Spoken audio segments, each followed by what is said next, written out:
Students, आज हम लोग पढ़ेंगे पोलिनोमियल। ठीक है,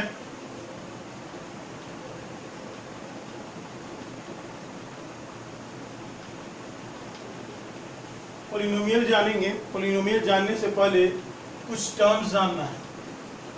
सबसे पहला वेरिएबल और कांस्टेंट। तो शॉर्ट में जानेंगे हम लोग, ये पहले भी पढ़ चुके हैं, फिर भी बता दे रहे हैं। वेरिएबल वैसा क्वांटिटी है जो कि अननोन है और अनफिक्स्ड है। ठीक है, वैसा क्वांटिटी जो अननोन है और अनफिक्स्ड है, जनरली ये लास्ट के अल्फाबेट से इंडिकेट किया जाता है, x y z u v डब्ल्यू। और ये वेरिएबल दो टाइप का होता है, डिपेंडेंट एंड इंडिपेंडेंट। जैसे कि y is equal to 2x, तो यहाँ पे x इंडिपेंडेंट है और y डिपेंडेंट है।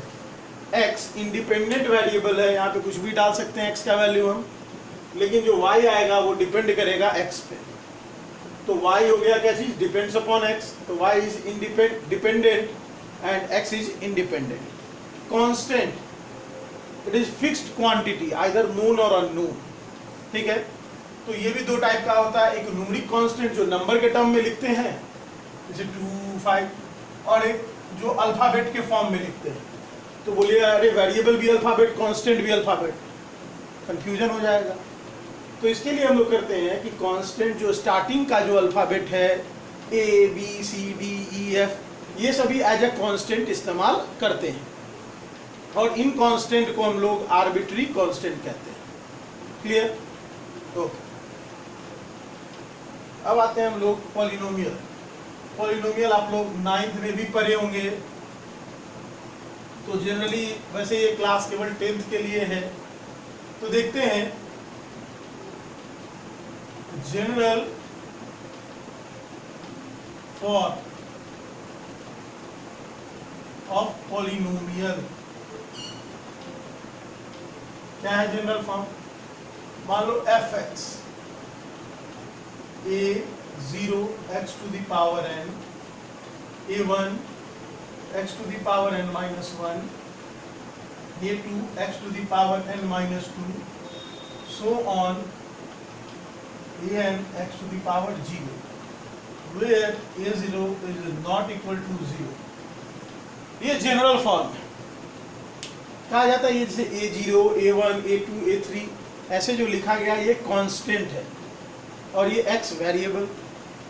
देखिए आप गौर से, x का जो पावर है, हाईएस्ट पावर कितना है n, उसका n-1, पावर घटता हुआ गया है, घटता हुआ कहाँ तक गया है, 0 तक। तो पॉलिनोमियल का सबसे बड़ा खासियत है कि कभी भी इसमें वेरिएबल का पावर न तो नेगेटिव में होगा न तो फ्रैक्शन में, न तो नेगेटिव में होगा न तो फ्रैक्शन में होगा। क्लियर? और highest power of the variable को हम लोग डिग्री ऑफ द पॉलिनोमियल बोलेंगे। Highest power of the variable present in the polynomial को हम लोग डिग्री ऑफ द पॉलिनोमियल बोलेंगे।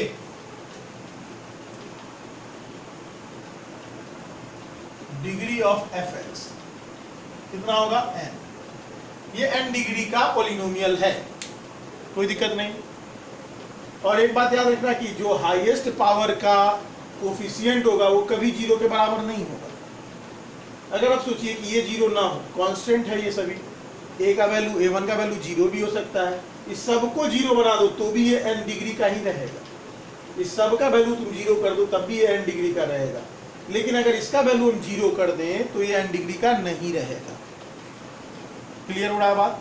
इसीलिए highest power of the variable का कोफिशिएंट जो है यहाँ वो क्या होगा, 0 नहीं होगा। ठीक है, ये तो आप लोग 9th में भी पढ़े होंगे। इसके बाद फिर बात आता है कि पॉलिनोमियल को कौन कौन से बेस पे क्लासिफाई करते हैं। तो पॉलिनोमियल को दो बेस पर क्लासिफाई किया जाता है, एक तो on the basis of degree और दूसरा number of term. Base of classification क्या है, on the basis of degree and on the basis of number of terms. ठीक है,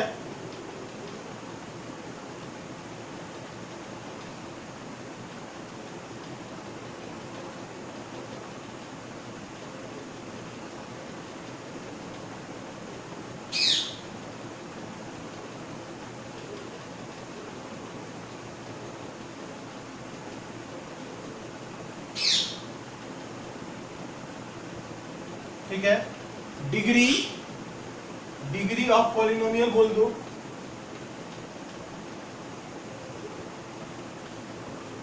और नंबर ऑफ टर्म्स, जितना पॉलिनोमियल में टर्म्स है उस दोनों आधार पर। तो हम लोगों को ऐसा ज़्यादा कुछ नहीं पढ़ना है, हम लोगों को डिग्री के आधार पे पढ़ना है, ठीक है, on the basis of degree of the polynomial. ठीक है, यहाँ तक में कोई दिक्कत नहीं है। यहाँ पर हम लोगों को मेनली जो बात जानना था कि कभी भी पॉलिनोमियल का पावर ना तो फ्रैक्शन में होगा ना तो नेगेटिव होगा, और highest power of the variable को ही हम लोग क्या बोलेंगे, degree of the polynomial. Clear? चलिए अब इसको हटा देते हैं हम लोग।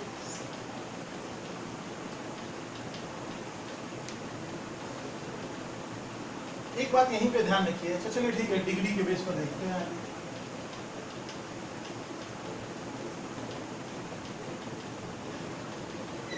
On the basis of degree हम लोग कौन कौन सा पॉलिनोमियल जानेंगे?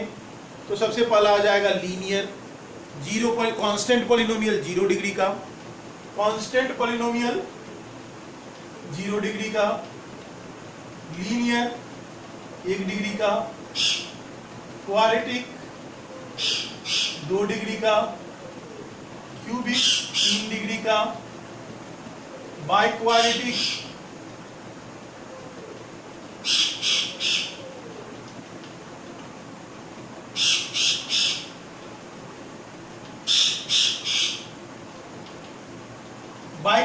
4 डिग्री का, ठीक है,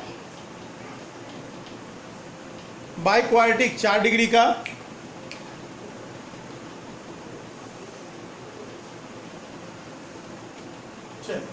तो इस सभी में कभी भी ए का वैल्यू कभी भी 0 नहीं होगा, सभी में ए का वैल्यू 0 नहीं होगा, और 4 डिग्री से जो बड़ा होगा उसको सीधे पॉलिनोमियल बोल देना। Clear? Constant, linear, quadratic, cubic, biquadratic, इसके बाद जो भी होगा वो पॉलिनोमियल हो जाएगा। Highest power of the variable 4, यहाँ 3, यहाँ 2, यहाँ 1, यहाँ 0। क्लियर?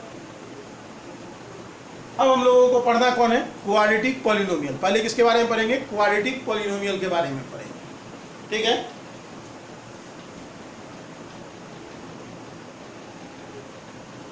चलिए तो एनसीईआरटी से ही पढ़ना है मेन अभी हम लोगों को।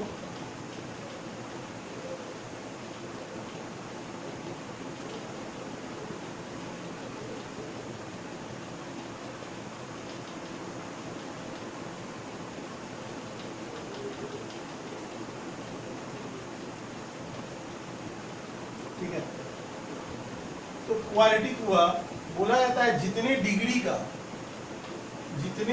का पॉलिनोमियल होता है उतना ही उसका क्या होता है? नंबर ऑफ जीरोज होता है।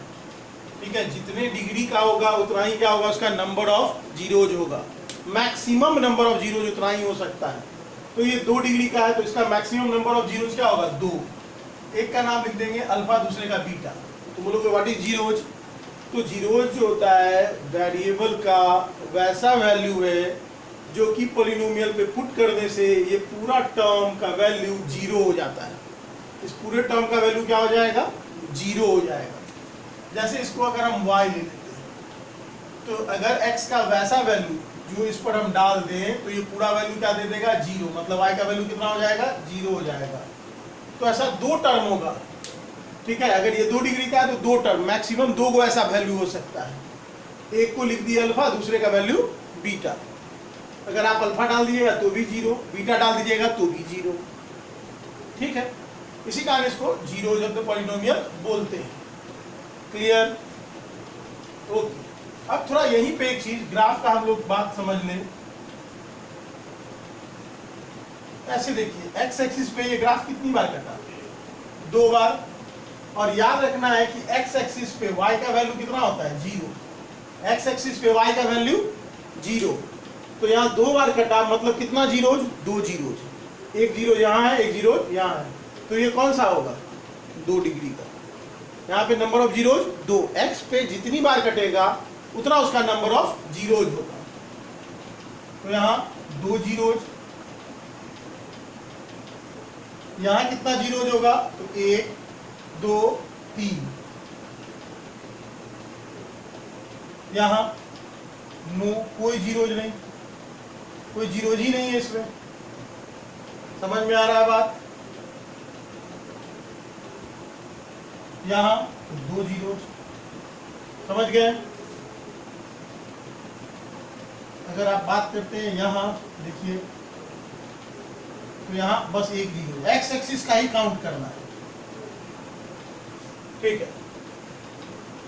अब हम लोग कह रहे थे कि इसका वैल्यू आप निकालेंगे कैसे अल्फा बीटा का, तो इसको जीरो से इक्वेट करना है और फैक्टराइज करके वैल्यू निकालनी है, ठीक। तो यहाँ पे हम लोग कुछ और भी रिलेशनशिप देखते हैं।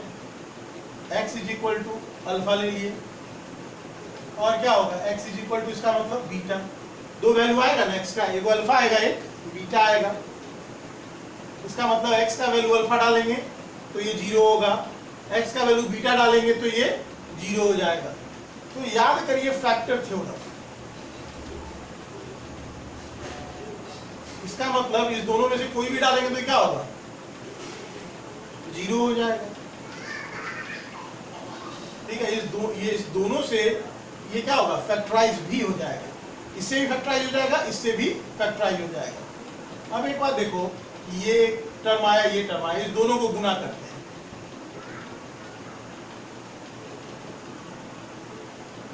ठीक है।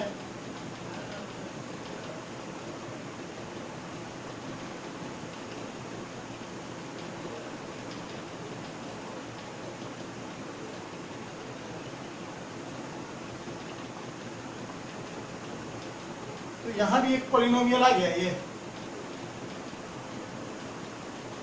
इसको मान लिए px,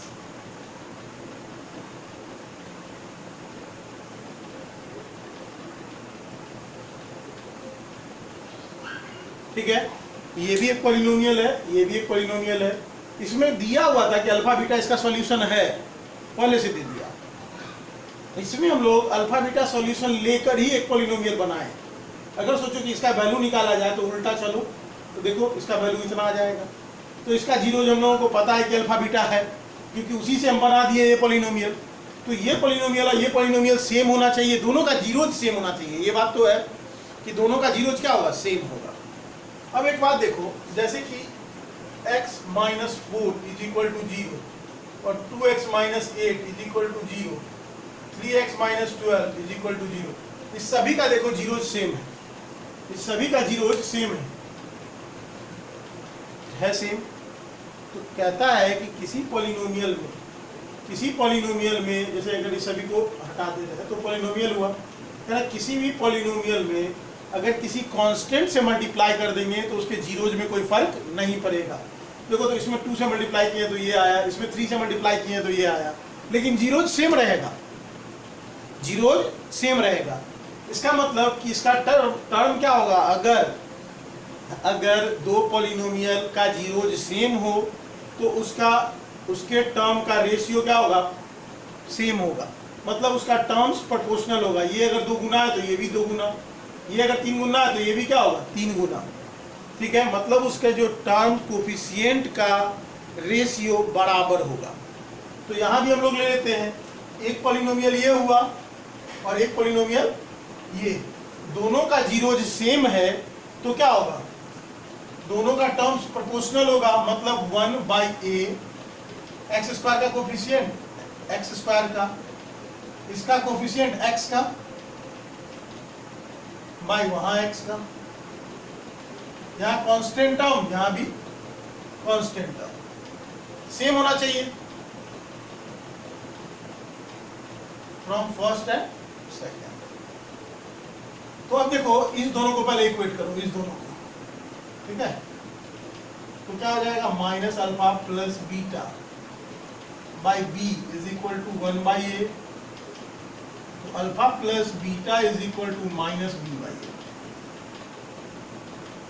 तो माइनस बी, तो बी को क्या कहेंगे, coefficient of X by coefficient of X square, ठीक है। यही होता है सम ऑफ जीरोज, ठीक है। Sum of zero is equal to minus B by A, B का मतलब हुआ coefficient of X by A का मतलब हो गया कोफिशिएंट ऑफ एक्स स्क्वायर। अब क्या करेंगे, एक बार इस दोनों को लेंगे, एक बार क्या करेंगे, इस दोनों को लेंगे, सॉरी इस दोनों को बोलना है,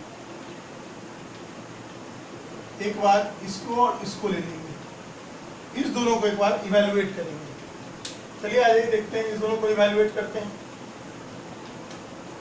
alpha by beta, alpha beta by C is equal to 1 by A, therefore alpha into beta is equal to C by A. Product of zero is equal to C by A, इसी को लिखते हैं constant term by coefficient of X square. तो यही था relation between zeros and coefficient. ठीक है, आपको यहाँ पर तीन जो है रिलेशन याद रखना है, यही हुआ या ये हुआ, बात सेम है। दूसरा एक ये याद रखना है,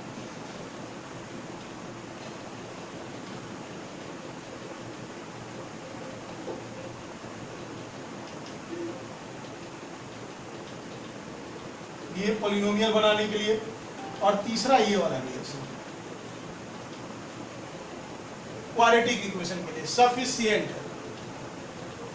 आप इसको एक बार नोट कर लें, वीडियो रोक के पॉज करके नोट कर लें।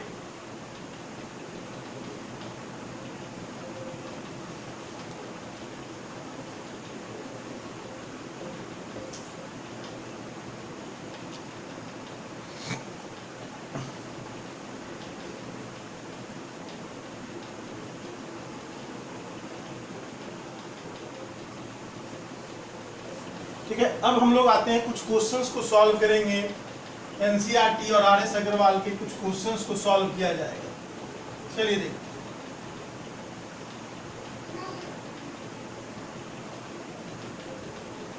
एक फैक्ट और फिर से ध्यान रखना कि जब किसी के जीरोज को, जब किसी पॉलिनोमियल को किसी कांस्टेंट से मल्टीप्लाई करेंगे तो वैल्यू में कोई फर्क नहीं होगा। देखिए, एनसीईआरटी का क्वेश्चन हम लोग डिस्कस कर रहे हैं, एक्सरसाइज 2.1। ये है पहला, पूछ रहा है इसमें कि कितना नंबर ऑफ जीरोज है। तो एक्स एक्सिस को, अगर कोई एक्स एक्सिस को काट रहा है, जितनी बार काटेगा एक्स एक्सिस को उतना ही नंबर ऑफ जीरोज होगा। तो इसमें क्या होगा, कोई जीरोज नहीं है, इसमें क्या होगा, कोई जीरोज नहीं है, नो जीरोज। यहाँ दूसरा क्वेश्चन है इस तरह का, इसमें देखिए नंबर ऑफ जीरोज कितना होगा, 1।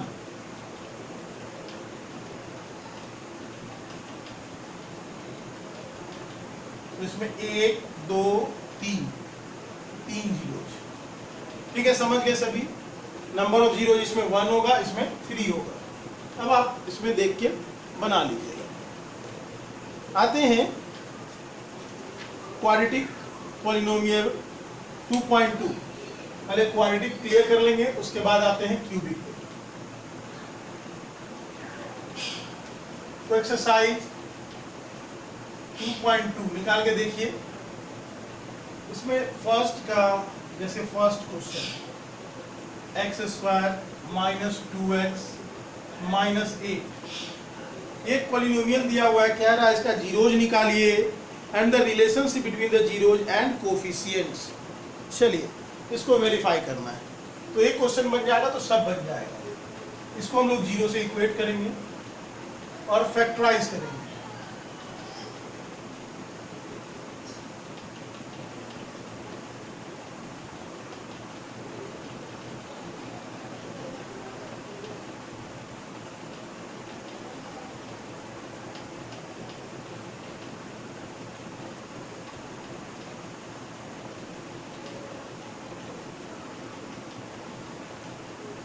ठीक है, ऐसा ले लो।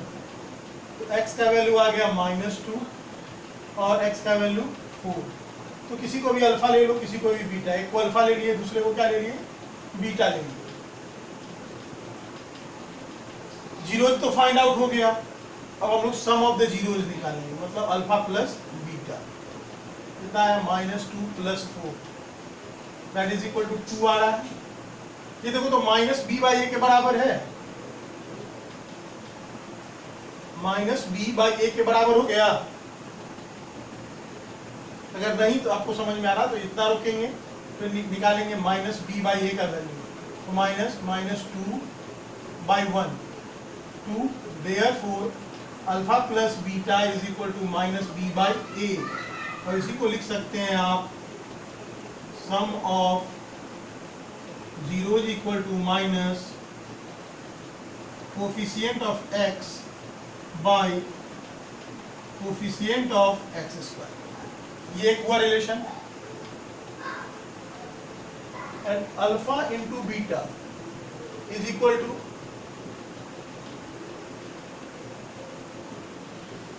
c/a निकाल के देखिए, a का वैल्यू क्या है यहाँ 1, a का वैल्यू क्या है 1, therefore alpha into beta is equal to c/a। अब इसको लिखना है, स्टेटमेंट में भी लिख सकते हैं, product of zeros equal to constant term by coefficient of x²। Clear? इसी तरह से बनाना है आपको। ये पहले टाइप का क्वेश्चन था। दूसरा, आपको दिया गया है sum and the product of the zeros दे दिया है, अब आपको पॉलिनोमियल बनाना है। चलिए देखते हैं, ये सभी देख लिए, इसको एक बार नोट कर लीजिएगा और इसी के बेस पे आप बाकी क्वेश्चंस को बना सकते हैं। ठीक है, ये वेरीफाई हुआ रिलेशन।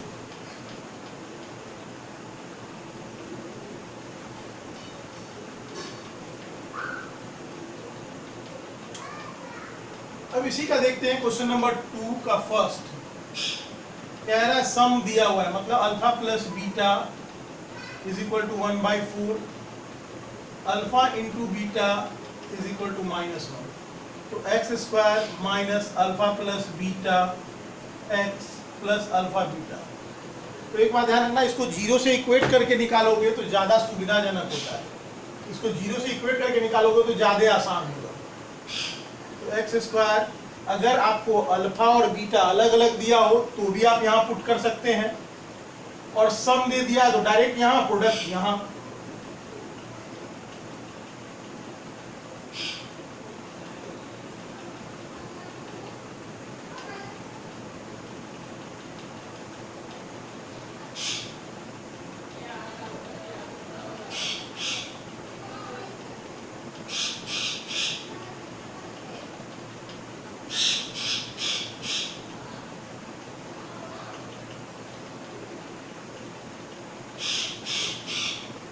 यही पॉलिनोमियल आया।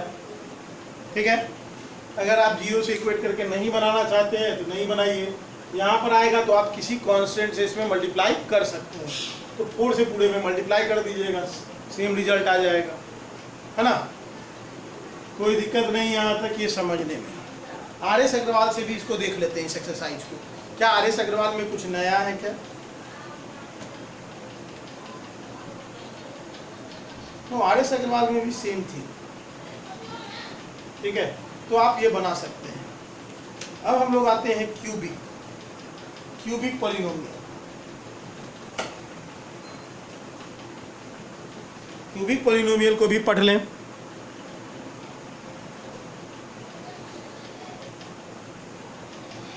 लेकिन क्यूबिक के लिए नेक्स्ट क्लास, क्यूबिक का नेक्स्ट क्लास दिया जाएगा। ठीक है, क्यूबिक के लिए आपको नेक्स्ट क्लास दिया जाएगा।